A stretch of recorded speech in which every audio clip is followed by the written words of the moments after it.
If you're looking to pursue a career in radio, you'll know that competition for a reporter role is tough. With that in mind, we've travelled to Heart Radio in Bristol to meet Charlotte Gay, broadcast journalist for Global's Newsroom, to find out what it takes to succeed behind the mic. As a reporter, I'm the one that gets to go out of the office. I get to meet people, do the interviews, do filming, do taking photos, come back, making packages and making probably the most exciting parts of our radio news bulletins. So in Global's Newsroom in the West, I'm mainly reporting for Heart. And overall, the station is there because it wants to make people feel good. So, you know, quirky stories. We like quirky stories, animal stories, things like that. It's always good fun.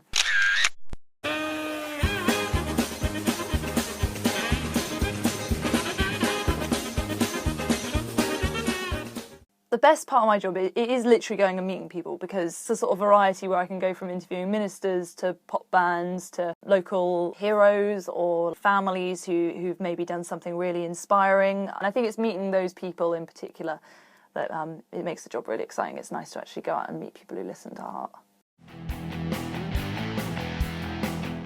Usually when I wake up in the morning, I will have something already planned that I'm going to go to. So usually I get in, catch up with the forward planning sort of side of things, get on Twitter, get on the emails and see what's been happening there. I spend quite a lot of my time in the car, so we have quite a big patch we cover here. So based in Bristol, but we cover all the way from Tewkesbury, which sometimes counts as the Midlands, technically right down to Devon and Cornwall, which is miles and miles. I don't usually have to go quite that far down, but it can be quite often a balancing game between organising when you're going to do interviews and seeing if you can make them all match up in a sensible, drivable distance. And so quite often I'll go out, I'll do a story, record it on my phone, send it back to the office, I'll get on with the next story, while the rest of my team will start chopping it up in the newsroom. And meanwhile, I'll be taking photos, I'll be sort of doing things on the go. And it makes it feel like, for listeners who are listening on air and also on their computers, that we're not just sitting in a studio and that you can actually see we're going out and about. So my shift, very loosely, is 9 to 5. So unless I know that I have to get somewhere early or that I'm working particularly late before I start, that's the hours I aim for.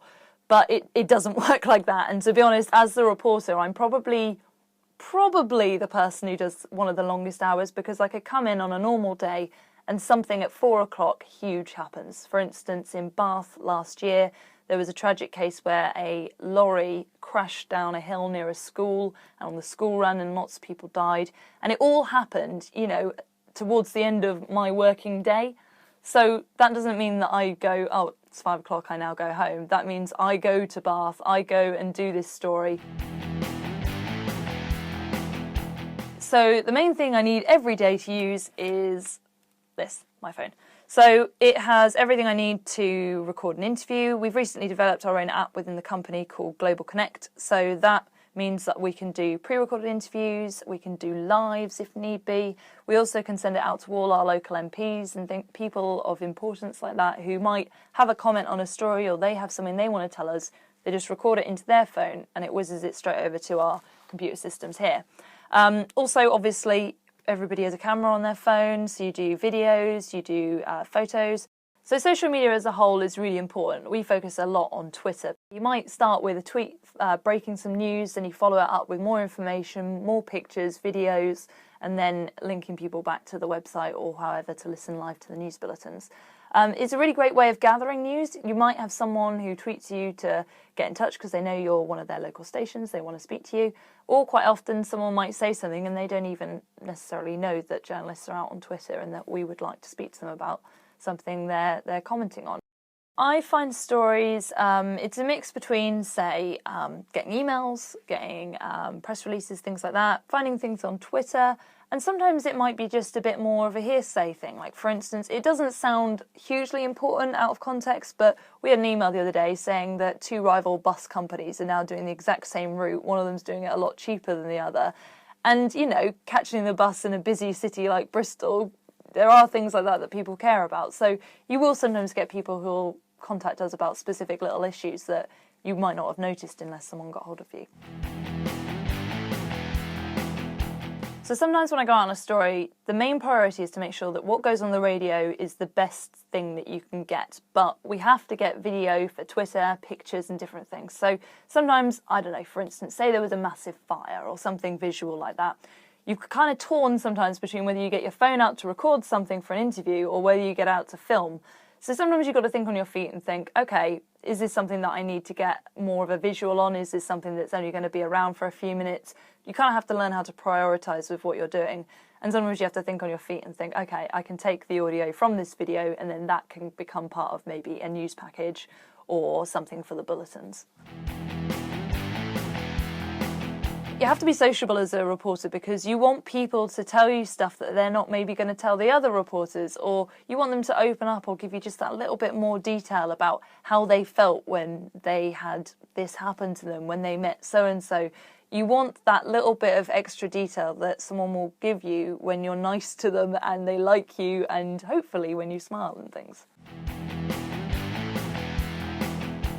You have to be good at multitasking. For instance, with a recent Becky Watts case that's happening in Bristol, I was having to go and sit in court. I would come out and do voices for Heart locally, both nationally. Then I would have to do lives for LBC. And then you've still got to be doing tweeting, taking videos, thinking on your feet about how to make it sound interesting, because things like court, it can be very dry, but you've got to really pay attention to what people in the public gallery, what the judge is saying, the reactions of people. And it's all of those things you've got to do all at the same time. So basically, if you're good at multitasking and thinking under pressure, then that's kind of what you need to be a journalist at Global. You can start immediately getting experience to become a radio journalist. For me, it started, even as a child, I was messing around on old dictaphones, recording things, interviewing people. But at college, I went and started doing work at the college radio station, went to my local paper, did a week's work experience there. And I mean, you might not necessarily be doing a huge amount on your first placement, but just feeling what a newsroom is like, whether it's radio or any kind of newsroom, it's always good to just get started. So that's how I ended up with a full-time job, by freelancing at local radio stations, starting as someone on work experience, coming in on the weekends, and then eventually getting to the point where they think, oh, you're more than just someone who's learning, you're actually an important member of the team.